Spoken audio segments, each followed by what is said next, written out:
Hello friends, welcome back to my channel. मैं श्वेता। आज मैं आपको आगे के पॉइंट्स बताने वाली थी, that is nature and characteristics of learning के।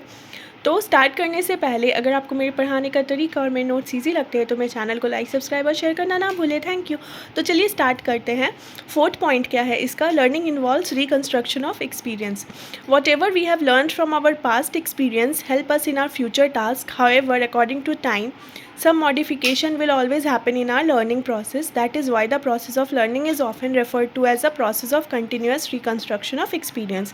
इसका मतलब क्या कि जो भी हम अपने पास्ट एक्सपीरियंस से सीखते हैं वो हमें हमारे फ्यूचर टास्क में हेल्प करता है ना।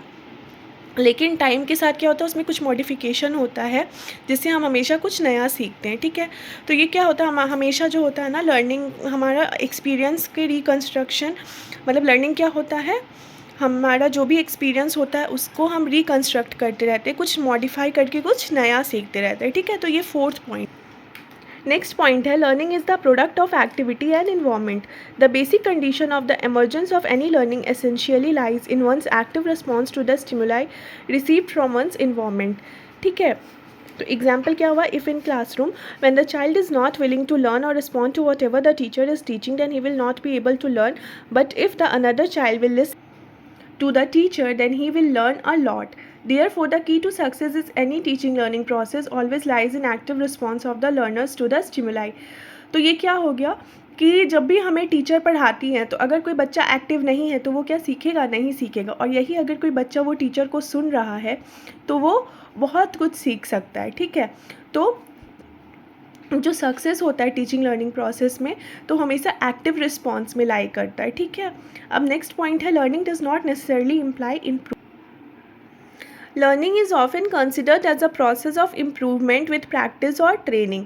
This means that all types of learning helps the child in the path of this progress towards the desired goals, but this is not always true. The child learns many things in the classroom that does not help him at all to achieve his goal.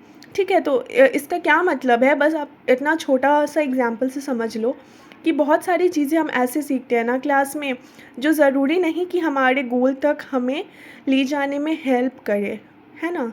तो ये ऐसा ज़रूरी नहीं होता है कि जो learning होता है वो हमेशा हमें हमारे गोल तक ले जाने में हेल्प करे। कुछ कुछ लर्निंग ऐसे नहीं होते हैं।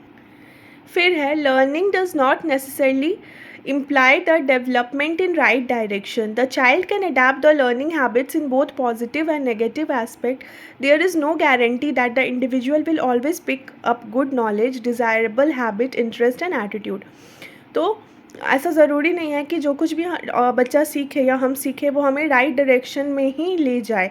जैसे कि ये गारंटी तो नहीं होता है ना कि बच्चा क्या गुड नॉलेज सीख रहा है या बैड चीज़ें सीख रहा है, तो वो कैसा हैबिट अडेप्ट कर रहा है, तो ज़रूरी नहीं है कि वो हमेशा उसको राइट डायरेक्शन में ले जाए। अगर वो बुरे संगत में पड़ गया तो वो कभी भी राइट डायरेक्शन में नहीं जा सकता है।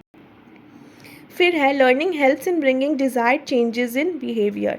Learning can helps bring desired changes in the behavior of the learner in all the three domains: cognitive, cognitive and affective.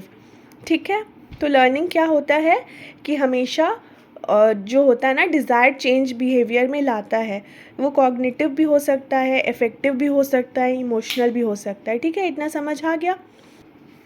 इसके आगे के 4 पॉइंट्स बाकी रह गए हैं जो आपको मैं नेक्स्ट क्लास में बताऊंगी। आज के लिए इतना एनफ था। तो मेरे चैनल के साथ आप जुड़े रहें और बेल आइकन प्रेस करना ना भूलें ताकि आपसे कोई भी अपडेट्स मिस ना हो। Thank you.